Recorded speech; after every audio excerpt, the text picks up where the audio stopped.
ketika aku lemah, ketika aku lemah, Dia datang. Ketika aku jatuh, Dia angkat. Ketika aku sakit, Dia sembuhkan.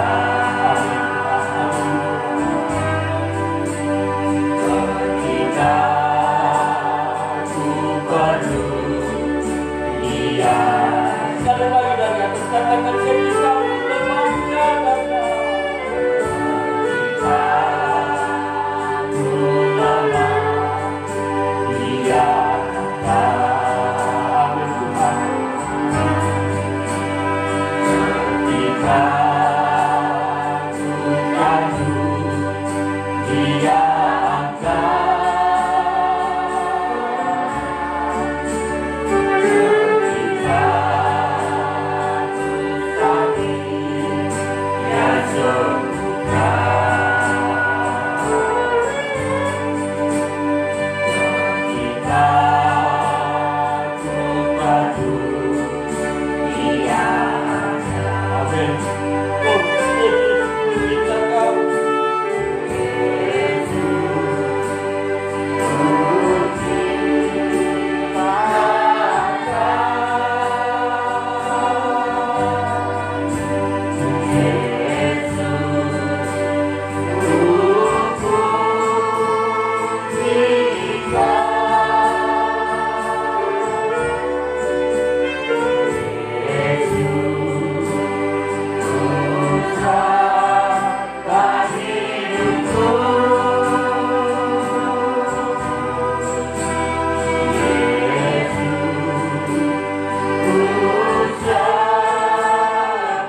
Terima kasih Bapa di surga.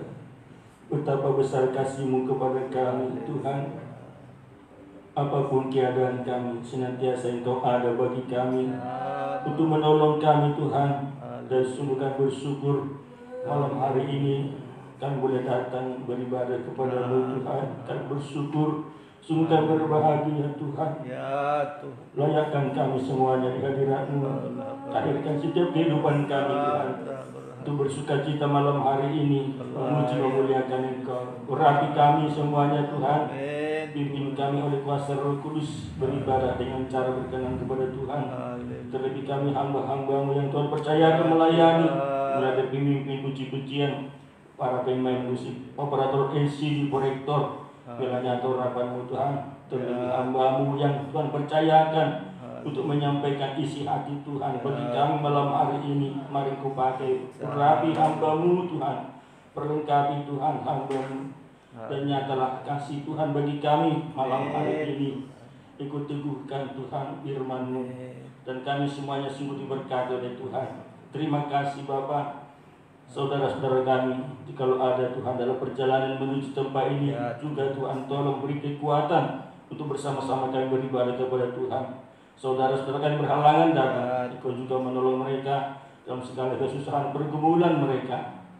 Tuhan nyatakan kasih-Mu. Lingkungan kami ini juga Engkau berkati, berikan sukacita, berikan damai sejahtera. Terpujilah Engkau Bapa yang baik, yang mengasihi kami, yang berkenan hadir di tengah-tengah kami hari ini untuk memberkati kami. Dan jikalau ada kuasa-kuasa kegelapan, roh-roh jahat di udara, segala bentuk pekerjaan iblis dan setan yang mengganggu kami saat-saat beribadah, bersatu hati kami menolaknya, mengusirnya di dalam nama Yesus. Kami perintahkan keluar, enyahlah oleh kuasa darah Yesus. Terima kasih Bapa yang baik, Bapa yang murah hati. Dalam nama Tuhan Yesus kami berdoa dan bersyukur. Kami perlaskan kepada kami hari ini. Haleluya, bersama kita katakan amin. Puji Tuhan, kami persilakan dulu.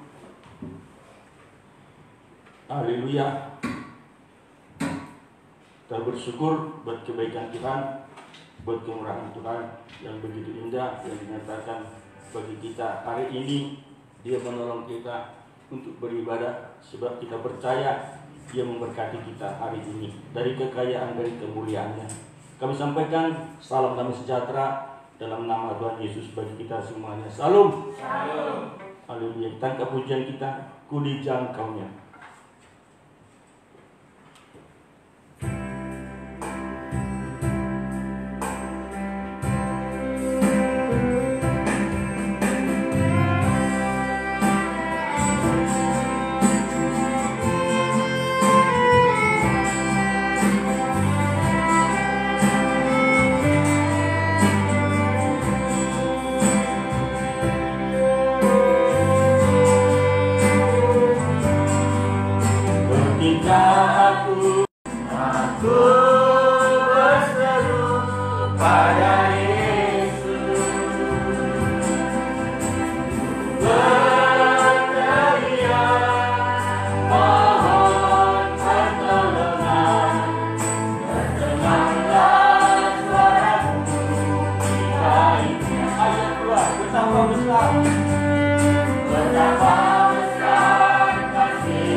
setiamu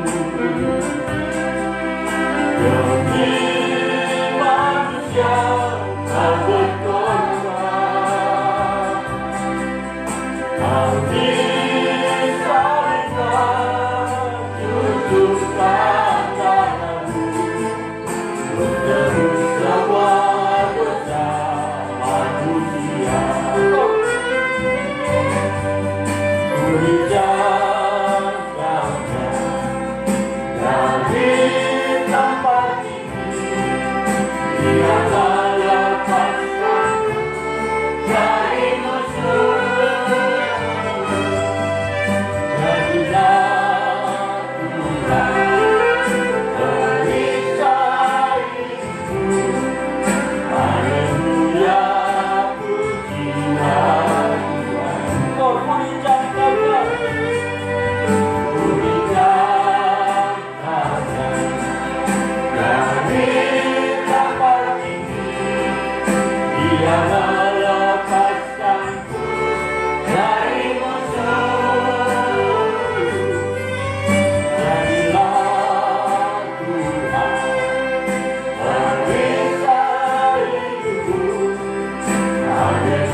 Haleluya, puji Tuhan.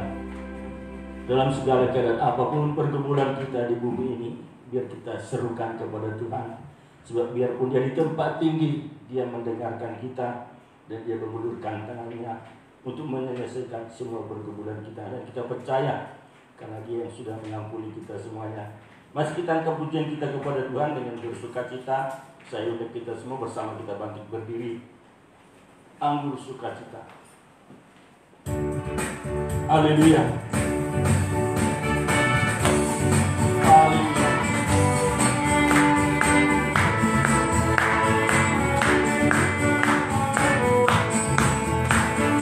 Sungai sukacitamu mengalir dalamku, anggur sukacitamu melimpah dalamku. Bersuka pujimu di setiap waktu, segala sungai sukacitamu ada dalamku. Dari atas sungai sungai sukacitamu mengalir dalamku, anggur sukacitamu melimpah dalamku. Menari dan bersuka pujimu di setiap waktu, dalam sungai sukacitamu ada dalamku. Amin. Mengalir bersamamu. Amin. Bersuka di dalamku,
biarlah ini semuanya senantiasa kita miliki sepanjang kehidupan kita, apapun keadaan kita.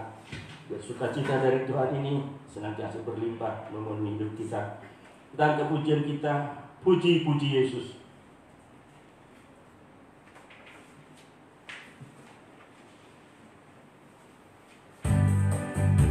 Haleluya.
Dan kita akan menikmati firman Tuhan.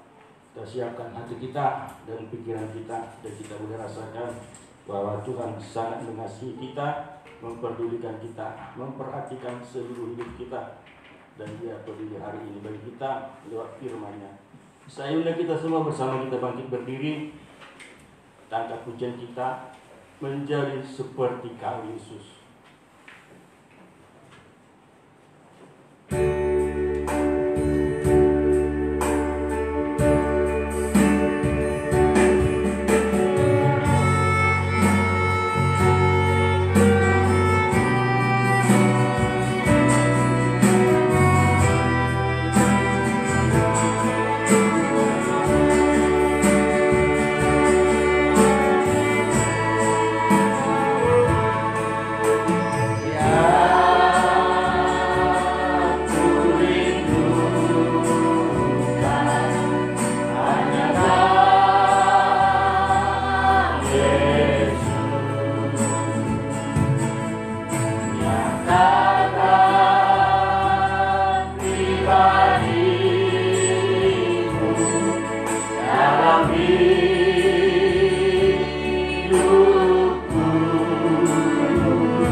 Penyertaan Tuhan, perlindungan Tuhan yang sudah kami terima dari Bapa. Kami sungguh berterima kasih. Lebih lagi Bapa, pada malam hari ini Tuhan kami hadir di tempat ini.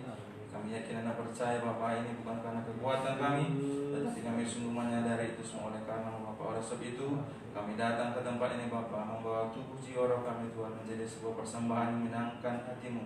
Hingga malam hari ini Tuhan kami persiapkan hati kami. Kami mau belajar dari firman-Mu sehingga kami boleh mengerti kehendak Allah dalam kehidupan kami sehari-hari. Terima kasih Bapa, terima kasih Tuhan Yesus. Biarlah Tuhan Engkau rapi kami semua yang hadir di tempat ini Tuhan, mulai dari yang termuda dan yang tertua, sehingga kami boleh mengerti firman Tuhan. Terima kasih Bapa, terima kasih Tuhan Yesus. Kami persiapkan hati kami, hanya dalam nama Tuhan Yesus Kristus kami mengucap syukur dan berdoa. Haleluya, amin. Puji nama Tuhan. Silakan.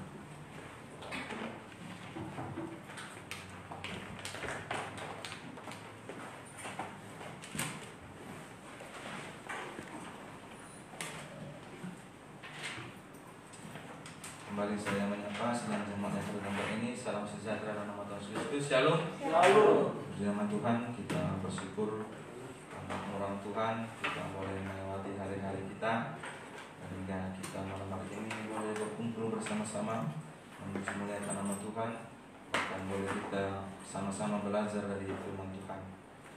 Malam hari ini kita akan belajar bagaimana dalam setiap langkah hidup kita memang sungguh Tuhan memelihara hidup kita.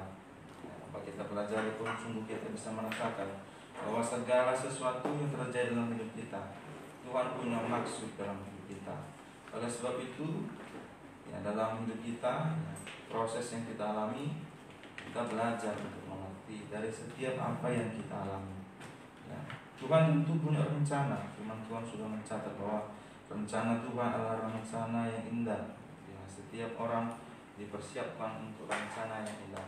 Tetapi untuk mencapai sebuah rencana itu tentu Tuhan ingin melihat proses yang kita alami. Minggu lalu kita belajar bagaimana perempuan Kanaan itu datang menemui Tuhan Yesus. Tuhan Yesus tahu apa yang ia inginkan. Tuhan tahu apa yang ia gumuli. Tuhan tahu kalau anaknya sakit.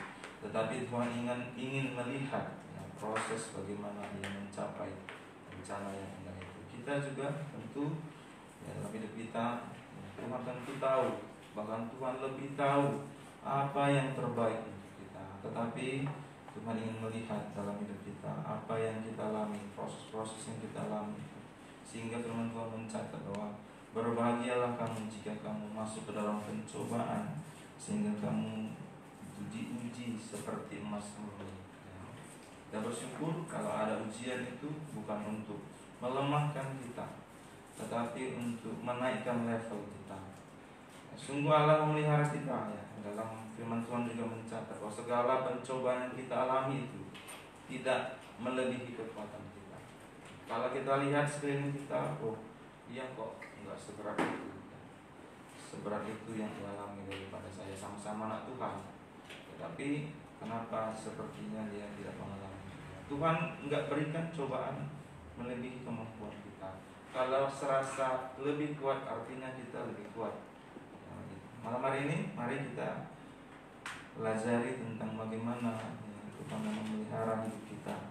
Tetapi dalam sebuah pemeliharaan itu juga ada kalanya izin Tuhan ya. Tuhan ingin kita maju lebih dari level yang sebelumnya.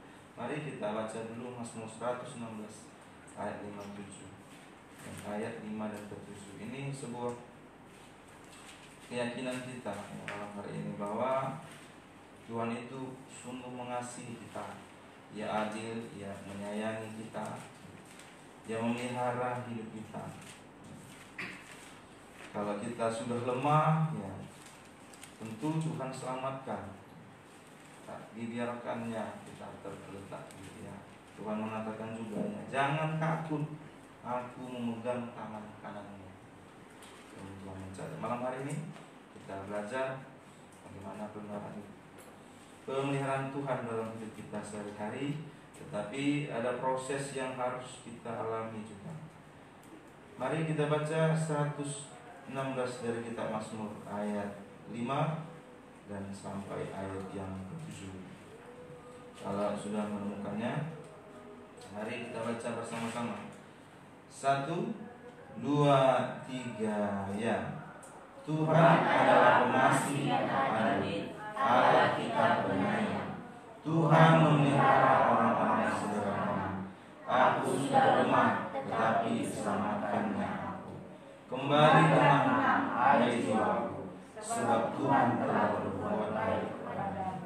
Ya, si Mazmur mencatat bahwa ini sebuah kesaksian dalam hidupnya. Elai menuliskan judul perikop ini, terluput dari belenggu maut. Kalau kita baca memang si pemazmur menyaksikan bagaimana Tuhan menyelamatkan dia dari belenggu maut. Hari-hari ini ya kita beberapa bulan yang sudah kita lewati ini sering sekali maut mengancam hidup kita. Tetapi syukur karena kemurahan Tuhan ya, kita bisa lolos dari hal itu.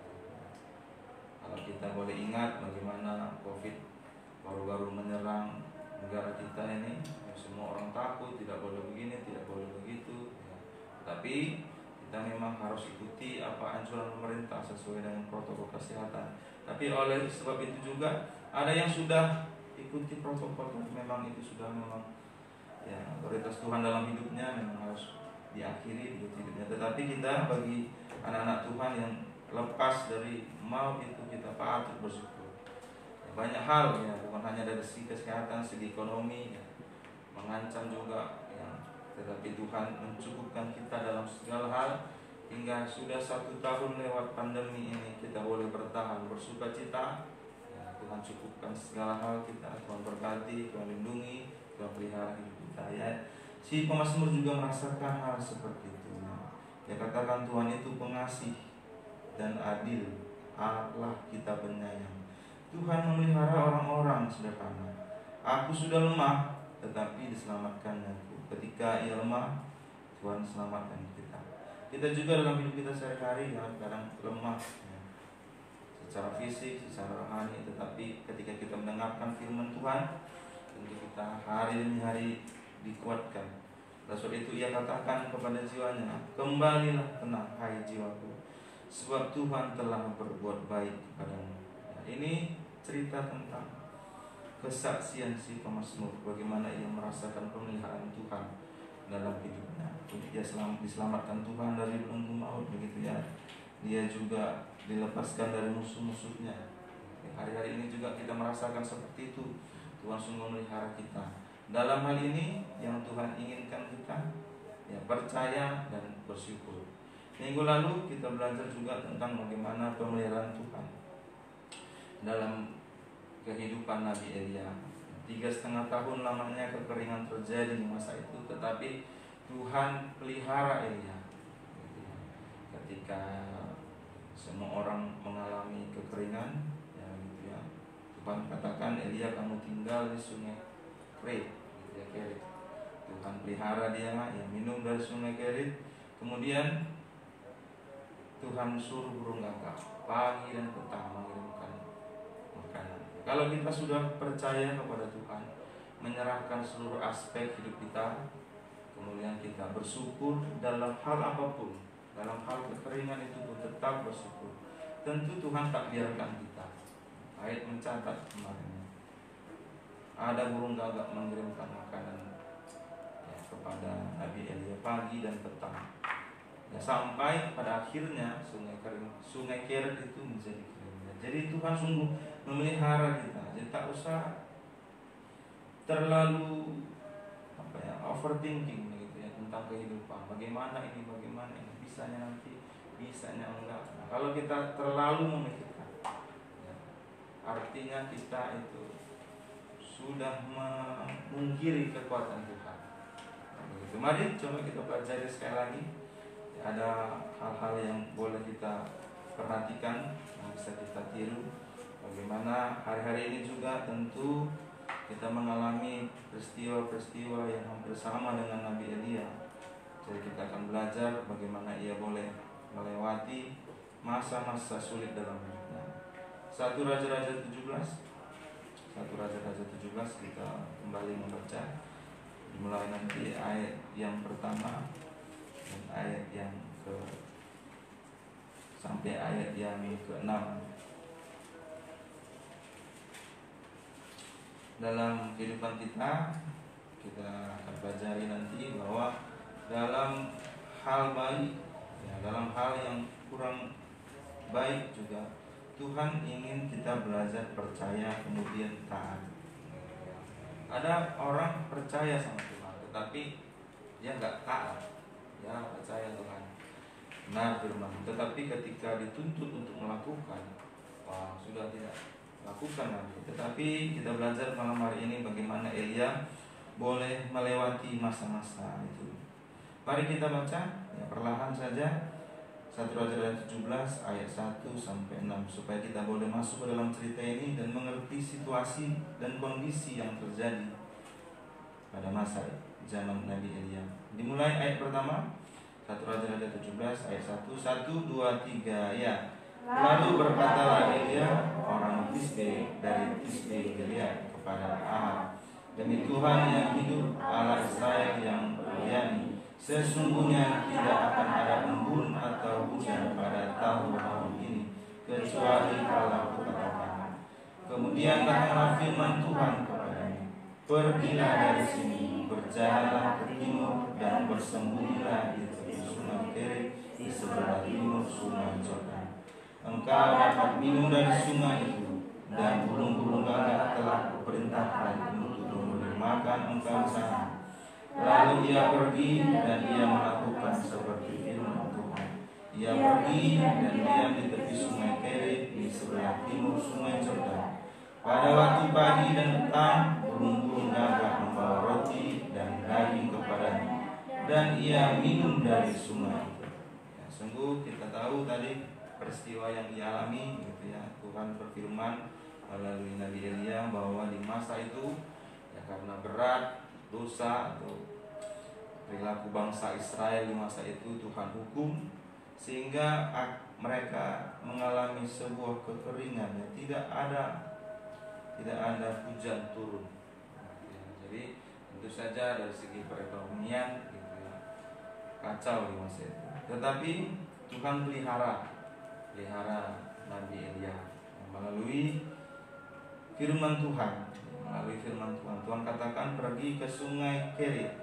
Kemudian Tuhan katakan nanti pagi dan petang burung gagak akan mengirim makanan untuk Nabi Elia.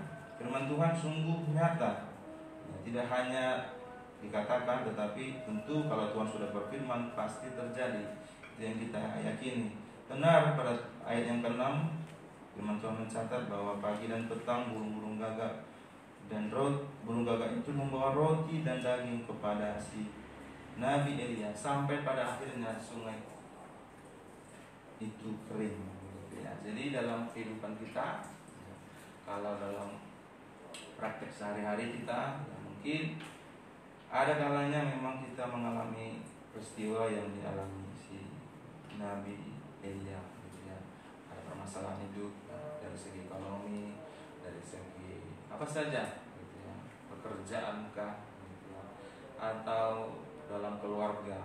Tetapi ingat bahwa tadi sudah dikatakan dalam Mazmur 119 bahwa orang yang sederhana dari Tuhan itu Tuhan selamatkan. Saat dia lemah, Tuhan selamatkan, Tuhan pelihara. Itu yang terjadi di zaman Elia. Tuhan selamatkan dia, Tuhan pelihara dia. Tetapi kita lanjut ayat yang ke-7. Ayat yang ke-7. 1, 2, 3 ya.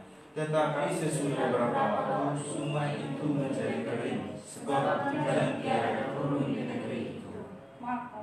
Cukup ayat 7 saja, ini yang menarik. Tetapi sesudah beberapa waktu sungai itu menjadi kering, sebab hujan tiada turun di negeri itu. Ya. Nabi Elia sungguh merasakan penyerang Tuhan. Ya, pagi burung datang bawa dia roti begitu ya, kemudian bawa lagi daging. Hari demi hari berlalu seperti itu ya. Mulai merasakan zona nyaman begitu ya. Tetapi firman Tuhan mencatat ayat ke-7 ya, sungai itu jadi kering. Kalau kita pelajari lebih dalam, bukan tidak mungkin Tuhan membuat sungai itu nggak kering. Khusus untuk Nabi Elia sungai itu nggak kering lah, karena Tuhan mau pelihara. Mengapa sungai itu kering? Ya, saya pelajari begitu. Mengapa Tuhan izinkan sungai itu kering? Tuhan kan sayang Nabi Elia. Nabi Elia sudah banyak melakukan hal menyampaikan firman Tuhan. Mengapa kok sungainya kering? Ya biarkan aja lah mana sungainya itu tetap mengalir. Atau Tuhan bukakan mata air supaya Nabi Elia tetap di situ, tetap dipelihara, datang pagi dan petang datang burung gagak, ya. Kemudian air tetap sampai masa itu lewat. Tetapi ayat mencatat sungai itu jadi kering. Tentu ada maksud Tuhan. Ya, mengapa Tuhan izinkan terjadi kekeringan? Sama seperti dalam hidup kita. Mengapa Tuhan izinkan ada suatu masalah dalam hidup kita? Masalah yang dialami Nabi Elia. Dia sudah nyaman di sungai kering, tetapi kering. Ya, kita juga seperti itu. Mengapa Tuhan izinkan sungai kering itu kering? Mengapa Tuhan izinkan permasalahan hidup itu terjadi dalam hidup kita? Yang pertama supaya kita bergerak pada rencananya Tuhan. Jadi enggak merasa sudah nyaman, sudah selesai saja. Bahkan nantinya malah justru berharap bukan lagi sama Tuhan, berharap kepada si sungai kering. Elia, Tuhan izinkan mengalami sungai kering itu supaya ia bergerak. Ayat 8 kita lanjut, ayat 8 dan ayat ke-9. Ayat 8 dan ayat ke-9. 1, 2, 3 ya. Maka datanglah firman Tuhan kepada Elia, bersiaplah pergi ke Sarfat yang termasuk wilayah Sidon, dan diamlah di sana. Ketahuilah aku telah memerintahkan seorang janda untuk memberi pencerahan. Gitu ya. Jadi Tuhan ingin Nabi Elia itu bergerak, ya, pergi dari sungai Keret menuju wilayah Sidon ke sebuah tempat yang bernama Sarfat. Jadi kita juga seizin Tuhan memang pada mengalami kekeringan, supaya kita tidak merasa nyaman di situ saja. Ya, sudah. Jadi pada akhirnya nanti bisa hanya berharap pada sesuatu itu. Apapun kita, anak-anak gitu ya, atas izin Tuhan, atas izin orang tua, harusnya bisa mengalami kekeringan. Kami masa-masa kecil kami, apa yang kami minta nggak langsung dikasih. Pak minta ini, nggak langsung ada prosesnya, sehingga bisa menghargai apa yang diterima. Itu ya kalau itu anak remaja. Jadi kalau kita memerlukan sesuatu, katakan sama orang tua, tidak diberikan langsung, tetapi artinya orang tua tentu ingin melihat bagaimana kita proses yang kita alami. Nabi Elia, bukan tidak mungkin Tuhan buat sungai Kerit itu tetap mengalirkan air, tetapi Tuhan ingin Nabi Elia itu pindah dari tempat itu, sehingga ia nanti dipelihara melalui perantaraan seorang janda dari Sarepta. Kita juga hari-hari ini kenapa masalah sejen Tuhan terjadi, supaya kita itu tidak merasa nyaman dengan posisi yang kita alami, sehingga kita tidak lagi berharap kepada Tuhan, tetapi berharap kepada sesuatu yang kita andalkan itu. Di posisi ini Nabi Elia mulai mengandalkan sungai Kerit. Yang kedua tadi, supaya Nabi Elia itu nggak berharap pada sungai Kerit itu. Hari ini juga kita anak-anak Tuhan kadang kalau dalam situasi yang sulit, ketika kita punya pengharapan atau kita punya sesuatu yang bisa kita andalkan, seringkali kita tertuju pada sesuatu yang kita andalkan. Contoh dalam kehidupan sehari-hari, misalnya dalam keadaan ekonomi yang tidak baik, kita punya keluarga yang bisa kita andalkan, yang selalu mensupport kalau ada permasalahan, sehingga kita jadi tergantung. Tuhan tidak mau seperti itu. Tuhan tidak inginkan Nabi Elia itu bergantung hanya kepada si sungai Kerit. Jadi yang pertama, mengapa Tuhan izinkan permasalahan terjadi? Satu, supaya kita bergerak maju pada rencana yang Tuhan. Kemudian yang kedua, supaya kita tidak berharap pada sesuatu yang mampu kita andalkan. Entahkah itu orang tua, anak-anak, entahkah itu suami, kalau istri yang hanya mengandalkan suaminya, ketika suaminya tidak bisa lagi diandalkan, bisa jadi kecewa. Atau orang tua ketika anak-anak sudah, orang tua tidak mampu lagi dan oleh anak-anak mulai mencari jalan yang lain, begitu ya. Tetapi Tuhan tidak ingin kita hanya berharap pada satu titik itu. Kemudian yang ketiga supaya tidak sombong. Jadi kalau kita alami permasalahan, kalau kita sudah mulai nyaman di posisi itu, izin Tuhan kita pasti nanti mengalami sesuatu kekeringan, ujian, supaya kita tidak sombong. Nabi Elia juga harus mengalami itu, supaya ia tidak merasa sini sudah nyaman, yang lain nggak dipikirkannya lagi. Dia tetap di sungai Kerit, belum melanjutkan tugasnya sebagai seorang nabi, tetapi Tuhan inginkan dia maju bergerak. Nah, kita juga itu yang kita pelajari, bahwa dalam hidup kita atas izin Tuhan memang begitu ya, kita harus mengalami itu supaya level iman kita naik. Ujian itu bukan melemahkan kita, tapi bersyukur karena kita diuji Tuhan, membuktikan kita mempunyai nilai yang baik. Kalau orang nilainya baik, tentu naik kelas. Kalau dia nilainya buruk, stuck hanya di kelas itu saja. Itu yang kita pelajari. Kemudian apa yang Elia lakukan? Untuk mengatasi kekeringan itu? Dia sudah nyaman, gitu ya. Ayat mencatat Elia taat dan dengar-dengaran. Ayat 7 tadi. Ayat 7, situasinya bahwa sungai itu kering. Kemudian datang firman Tuhan kepada Nabi Elia, bersiap pergi ke Sarfat yang termasuk wilayah Sidon dan diamlah di sana. Ketahuilah aku telah memerintahkan seorang janda untuk memberi engkau makan. Ayat 10, mari kita bersama-sama membaca ayat yang ke-10. Ini yang ia lakukan. Ayat yang ke-10, 1, 2, 3 ya.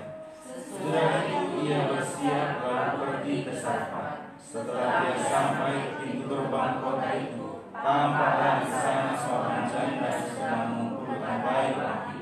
Ia berseru kepada perempuan itu, katanya, coba ambil bagiku sedikit air dalam kendi supaya aku minum.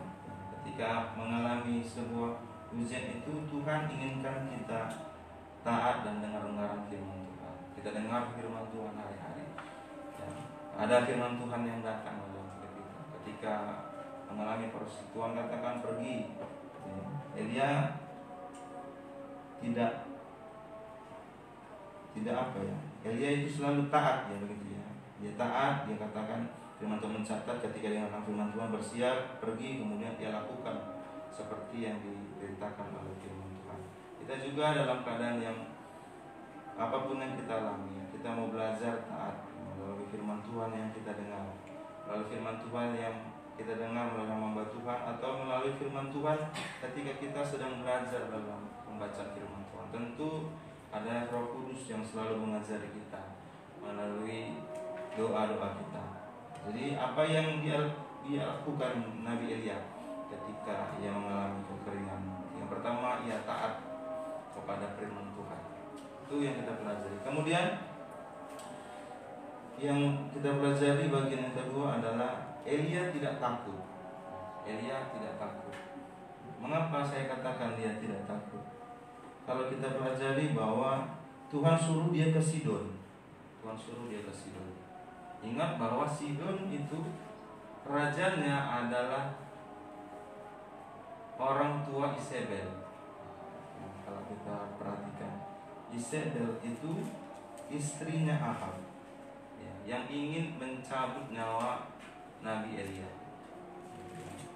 Ingat bahwa nabi di masa itu, ya, nabi-nabi di masa itu sudah dibunuh, gitu ya, nabi-nabi oleh si Isabel. Tetapi si Elia nggak takut dia. Kadang dalam hidup kita juga begitu, banyak alasan untuk takut ketika ikut Tuhan, tetapi Nabi Elia tidak takut. Ayo kita baca dulu Roma 11 ayat ketiga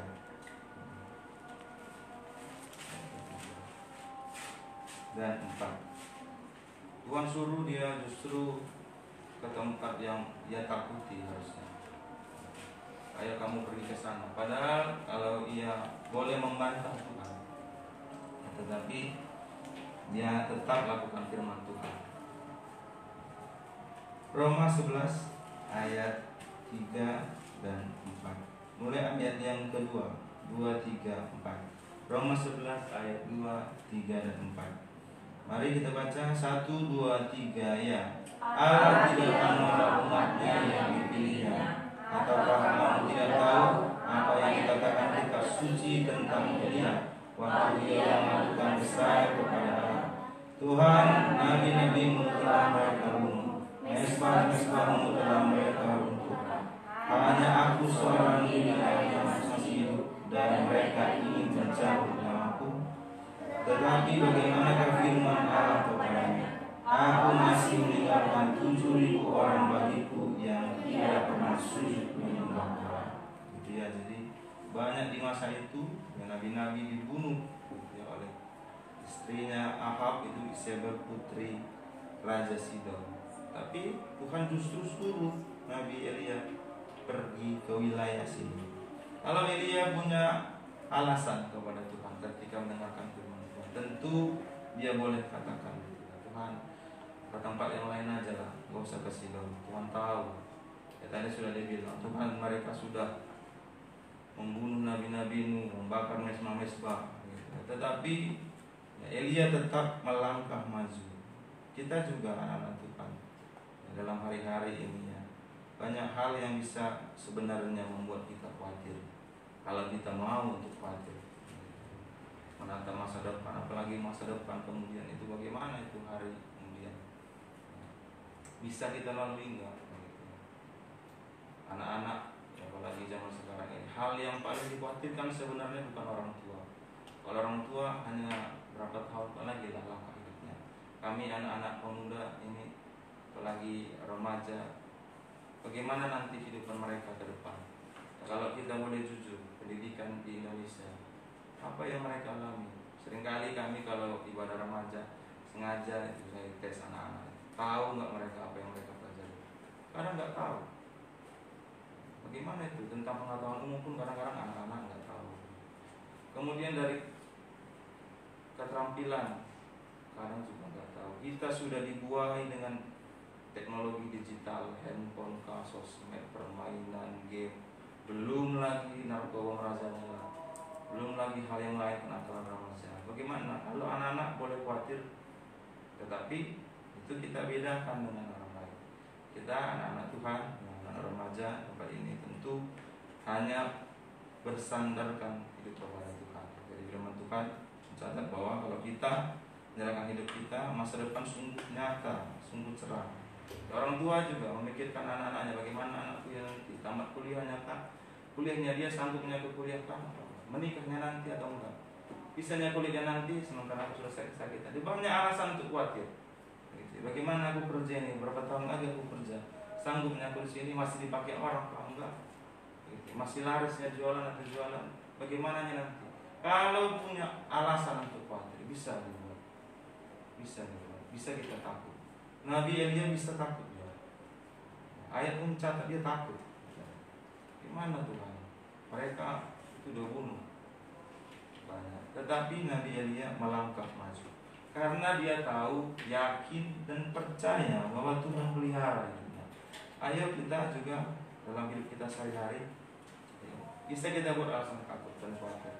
Mari kita jauhkan itu. Kita boleh contoh Nabi Elia, tetap melangkah maju dalam rencana Tuhan. Itu bagian yang kedua. Bagian yang ketiga,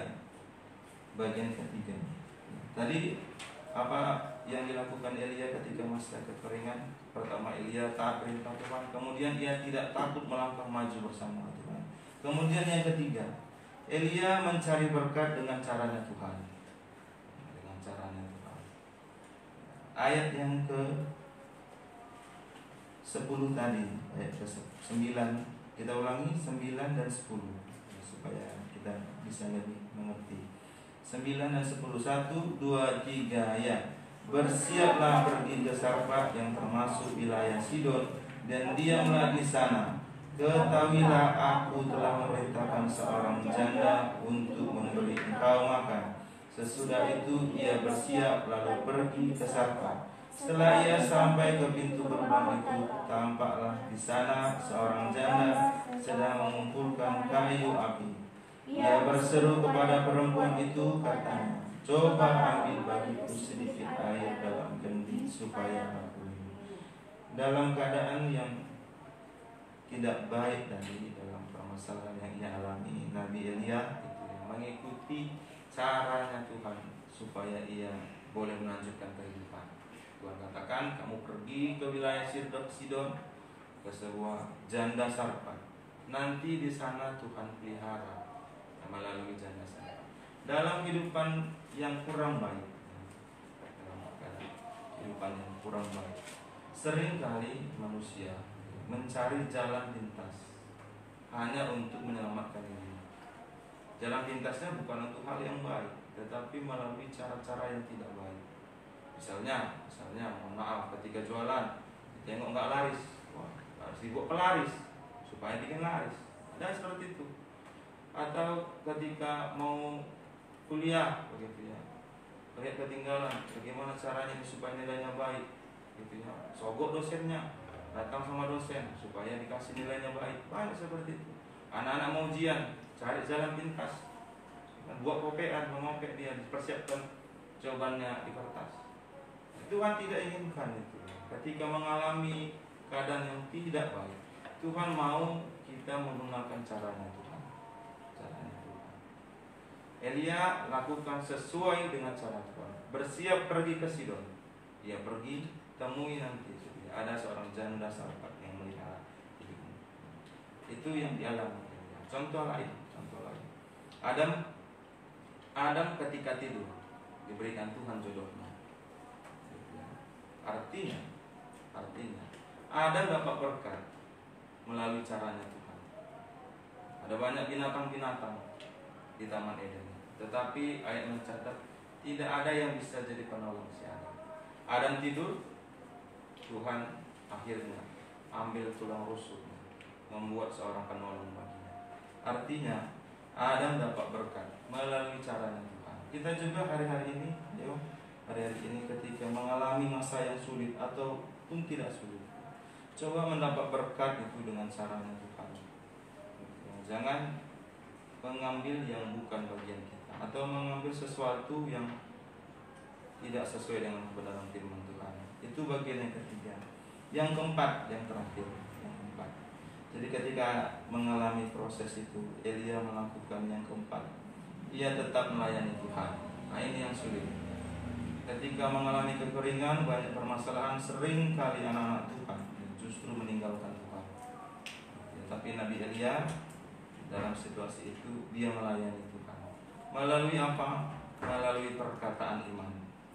Sehingga dalam hidupnya menjadi sebuah kesaksian. Mari kita baca ayat yang ke-13. Ayat yang ke-13. Atau dimulai ayat 12 saja. 12 dan 13. 1 Raja-Raja 17. 1 Raja-Raja 12. Ayo, 1 Raja-Raja 17 ayat yang ke-12 dan 13. Boleh kita baca. 1 Raja-Raja 17, 12 dan 13. 1, 2, 3 ya. Perempuan itu menjawab, demi Tuhan Allahmu yang hidup, sesungguhnya tidak ada roti padaku sedikit pun, kecuali segenggam tepung dalam tempayan dan sedikit minyak dalam buli-buli. Dan sekarang aku sedang mengumpulkan 2-3 potong kayu api. Kemudian aku pulang dan mengelola bagiku dan bagi anakku, dan setelah kami memakannya, maka kami akan mati. Tetapi Elia berkata kepadanya, janganlah takut, pulanglah, buatlah seperti yang kau katakan. Tetapi buatlah lebih dahulu bagiku sepotong roti bulat kecil daripadanya, dan bawalah kepadaku. Kemudian barulah kau buat bagiku dan bagiku. Dalam cerita ini, pembacaan ini kita boleh tahu bahwa memang benar Nabi Elia itu sungguh percaya kepada firman Tuhan, taat kepada firman Tuhan. Kalau boleh takut sekali lagi, kalau boleh takut sekali lagi, bisa dia takut. Si perempuan sudah menjelaskan keadaan situasinya, cuman punya beberapa sedikit minyak dalam buli-buli dan segenggam tepung, kami makan baru kami mati. Kalau dia boleh khawatir, mana ini? Tuhan bilang ke janda sarpat, rupanya jandanya janda yang miskin begitu ya. Dia pun tinggal hidupnya setelah itu mati gitu. Kalau dia boleh mengeluh sama Tuhan. Tuhan bagaimana ini? Bukannya Tuhan kirim saya kepada janda yang kaya gitu. Kok ini malah janda yang punya segenggam tepung aja? Boleh dia mengeluh. Tetapi dalam situasi seperti itu pun Elia melayani Tuhan melalui perkataannya. Ia memang menunjukkan bahwa ia percaya kepada kuasa Tuhan, taat kepada Tuhan, percaya kepada pemeliharaan Tuhan. Ia katakan kepada perempuan itu, jangan takut. Bayangkan kalau kita di posisi si Elia, kita pun sebenarnya takut, tapi bisa katakan jangan takut begitu. Tetapi Elia sungguh melayani Tuhan melalui perkataan imannya, sehingga benar mukjizat itu terjadi. Bahkan Tuhan pelihara sampai akhirnya hujan turun. Bahkan anak itu juga, si perempuan itu dan anak itu Tuhan pelihara begitu ya. Ayat mencatat ayat 14, ayat yang ke-16, lompat saja ayat ke-16 sama-sama. Ini perkataan iman. Kalau kita sungguh-sungguh percaya kepada kebenaran firman Tuhan, tentu pasti terjadi. Ayat 16, 1, 2, 3 ya. Tepung dalam tempayan itu tidak habis, dan minyak dalam buli-buli itu tidak kekurangan, seperti firman Tuhan yang diucapkannya dengan perkataan. Ini yang menjadi renungan kita ya. Dalam situasi apapun tetap layani Tuhan. Banyak anak-anak Tuhan yang tinggalkan Tuhan ketika situasi yang tidak baik. Tetapi kita Tuhan justru di tengah situasi yang tidak baik nyata kasih karunia kepada kita. Ya. Ini yang menjadi renungan kita. Kita yakin hari-hari yang kita lalui ini, apapun yang kita lalui, ingat bahwa Tuhan sungguh mengasihi kita. Ia adil dalam segala hal. Dia menyayangi kita, Ia memelihara kita. Ketika kita lemah, Ia menyelamatkan kita. Makanya kita boleh katakan kepada jiwa kita, tenanglah jiwaku, karena kita yakin dan percaya Tuhan Gembala kita, Dia akan selalu mendampingi kita. dalam segala hal. Ini menjadi doa kita. Mari pemain musik boleh masuk ke depan. Dalam setiap hidup kita, apapun yang kita alami, mari andalkan Tuhan. Mari percaya bahwa Tuhan memelihara. Mari kita naikkan pujian kita.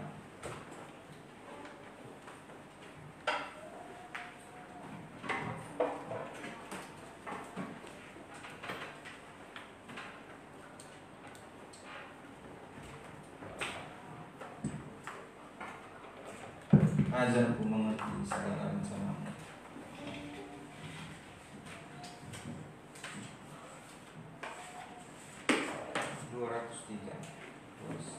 Kita yakin percaya Tuhan sanggup melakukan segala sesuatu asal kita mau berserah kepada Tuhan.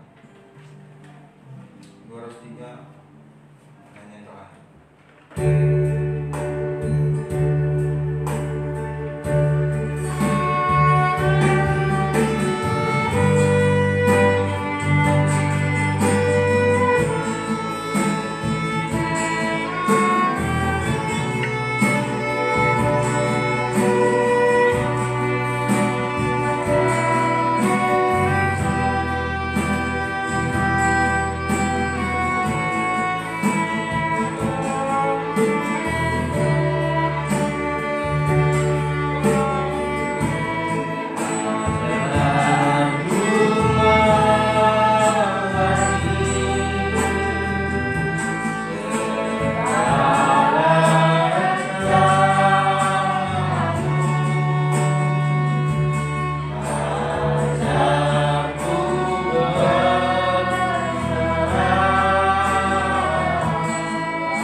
Ajarku